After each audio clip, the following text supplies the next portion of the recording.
Hallo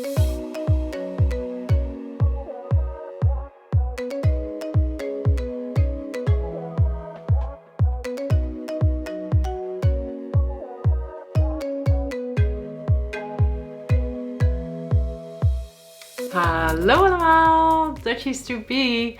Wat fijn om weer terug te zijn en dat ik deze video weer voor jullie kan maken. Als je al langer een Dutchie to be bent op mijn kanaal, dan heb je waarschijnlijk wel gemerkt dat ik een aantal weken geen video's heb gepubliceerd. En als je nieuw bent, hi, welkom. Ik ben Kim en ik ben jouw nieuwe docent Nederlands. Ik ben dus een paar weken weg geweest omdat ik tegen een burn-out aan zat.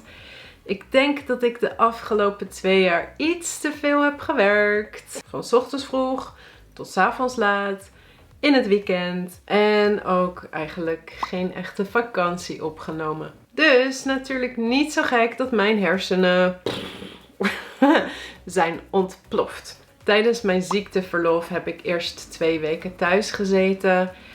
En toen zat ik te denken, wat ga ik doen met mijn vrije tijd? Ik voelde me goed genoeg om iets te gaan doen. En ik wilde iets nieuws doen en uit mijn comfortzone stappen. Dus ik dacht en ik dacht en ik dacht en ik dacht. En opeens, ping, had ik een Inspector Gadget ingeving. En dacht ik heb nog nooit een watersport gedaan. Ik heb nog nooit van mijn leven op een board gestaan. Laat ik een watersport gaan doen. Laat ik gaan surfen. Dus ik was aan het typen, bla bla bla, surfen. Welke landen kun je dat doen? En toen zag ik opeens plaatjes van iemand die kitesurfde en zo door de lucht sprong. En ik dacht, dat wil ik. Dat wil ik. Ik wil zo door de lucht springen over de golven. En waar kun je dat doen? Nou, ik werd tik. Portugal. Ja, dus ik heb een ticket geboekt naar Portugal. En een plaats gereserveerd in een kitesurfkamp in de Algarve. En ik dacht, laat ik nog 9 dagen extra daar blijven, zodat ik ook een beetje kan rondreizen. Dus, zo gezegd, zo gedaan. En in deze vlog ga ik een paar dingen van mijn reis met jullie delen. Dag 1. Ik kom al vroeg op Schiphol. Ik check in, geef mijn bagage af en moet dan wachten. Om 10:10 vertrekt het vliegtuig en de vlucht duurde 3 uur. En om 11:10 plaatselijke tijd kom ik op luchthaven Faro aan. We zijn net geland en... No, I'm talking to... We zijn net geland op Faro. En nu zijn we onderweg naar de Ocean Lodge, waar ik de komende 7 dagen ga verblijven. En daar ga ik leren kitesurfen. Dus ik ben nu aan het genieten van de mooie omgeving. En ik heb een super lieve man die mij nu met zijn privétaxi naar de lodge brengt. Super luxe, super chill, super relaxed en ik ben super blij. Eenmaal aangekomen bij de kitesurfschool word ik naar mijn appartement gebracht. En het eerste wat me opviel daar was de geur. Oh, de geur daar in Bourgau, die was onbeschrijfelijk. Gewoon bomen, bloemen, ik weet het niet. De geur... Ik wou dat ik het in een parfumflesje had gestopt en mee had kunnen nemen.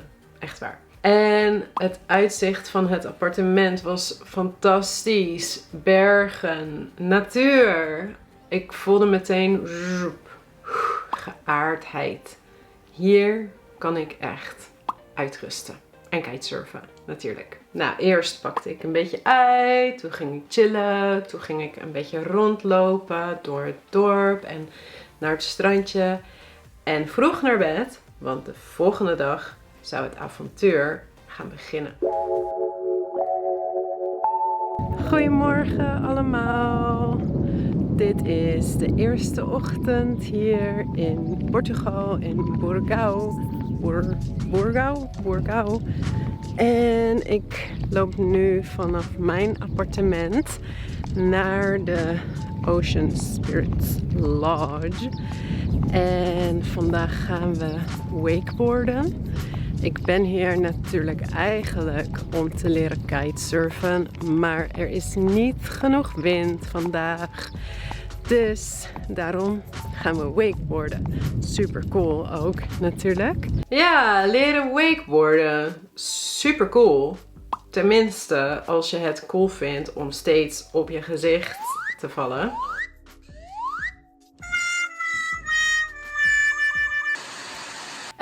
Dat was dus niet zo'n heel groot succes. Nou, de eerste dag konden we dus niet kitesurfen, de tweede dag ook niet. En uiteindelijk heb ik in die week 4 uur les gehad in plaats van 15 uur. Dus ik kan nu heel goed een beetje een kite besturen. En dat is het. Maar het was nog steeds een fantastische week, want ik heb veel rondgelopen, veel gegeten en heel leuke, lieve mensen ontmoet.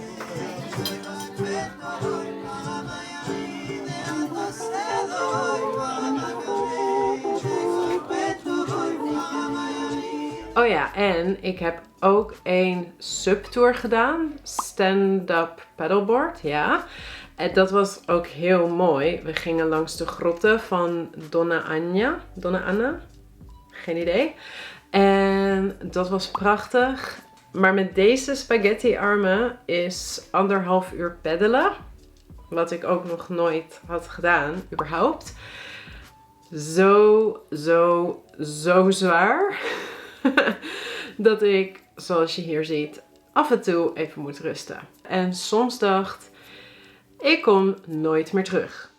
Op dag 8 mocht ik mijn koffers weer inpakken. En zoals je ziet kan ik nogal een sloddervos zijn. Maar dansend mijn koffer inpakken is dan wel weer een van mijn grootste hobby's. Ik verliet Borgau voor Lagos en dat is iets meer richting het oosten van de Algarve. En ik had hier een heel leuk appartement. Helemaal voor mezelf in het historisch centrum. Bij aankomst kon ik natuurlijk alles weer uitpakken. En daarna ben ik een beetje gaan rondlopen om Lagos te verkennen. Ik heb ook 1 dag Ponte de Piedade bezocht. Dat was heel leuk, heel mooi. Ook rondgelopen weer. En ik heb een aantal leuke mensen ontmoet met wie ik heb afgesproken. Dus daar heb ik ook weer echt een heel leuke tijd gehad. Maar het nadeel was dat het daar wel echt heel druk was. En dat in het appartement waar ik zat, daaromheen zaten allemaal restaurantjes en cafeetjes. En tot midden in de nacht hoorde ik muziek en kon ik meezingen, meedansen in mijn bed. Dus in Borgau was ik helemaal uitgerust. En na 4 dagen Lagos was ik wel weer vrij uitgeput door het slaapgebrek. Dat was wel een beetje jammer. Daarna besloot ik dus om maar weer een beetje de rust op te zoeken. En op dag 13 ben ik naar Alvor gegaan. En Alvor is echt een heel mooi idyllisch vissersdorpje. En ik was echt direct verkocht. En ik heb hier echt 3 hele mooie, fantastische dagen doorgebracht. En de meest magische zonsondergangen gezien. En in Alvor heb ik mijn nieuwe reispartner ontmoet. Hallo sir. Hello stranger. En we zijn samen nog mijn laatste 3 dagen van mijn vakantie naar Oliao gegaan. En de stad ligt ook weer aan zee. En voor deze stad liggen 3 eilanden.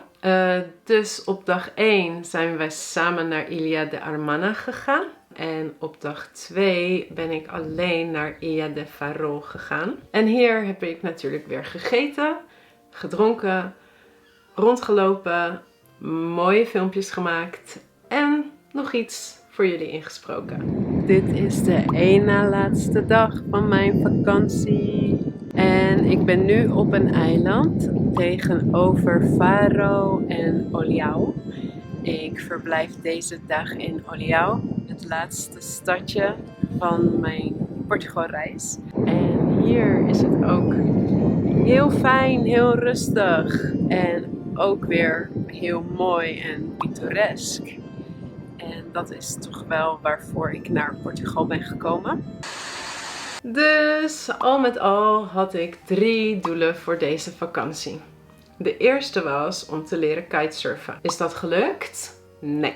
Dat is figuurlijk in het water gevallen. En letterlijk ben ik ook heel vaak met het wakeboarden in het water gevallen. Het tweede doel was om tot rust te komen. Is dat gelukt? Ja. De eerste week in Borgau ben ik heel erg tot rust gekomen. En daarna... nee, niet echt meer. En het derde doel was om heel erg te genieten. Is dat gelukt? Ja, 100%.